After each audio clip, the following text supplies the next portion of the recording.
Значи ние като полиция редовно постапваме по однос на шумите. Значи то е наша тековна активност, но не е основна надлежност на полицията, отдел на защита и сеченето на шумите.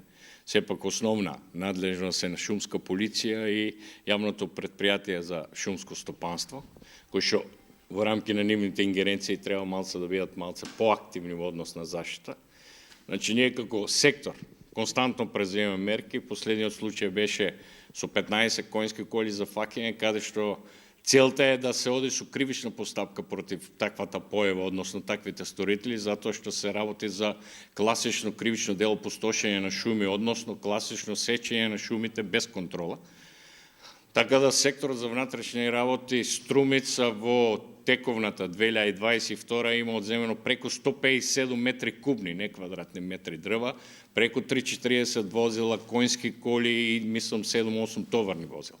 Значи тоа е во рамки на преземањето мерки кои што е во рамки на нашите надлежности. Имате сознание на вашите колеги од шумската полиција? Колку? Не, за шумска полиција не знаеме, они се посебна институција, така да они си имат посебен билтен во однос на нивната активност. Значи тоа е стрикно, мислам тоа е бројка која што е преземена по иницијатива и во рамки, значи, на извршување на работите задачи на полиција.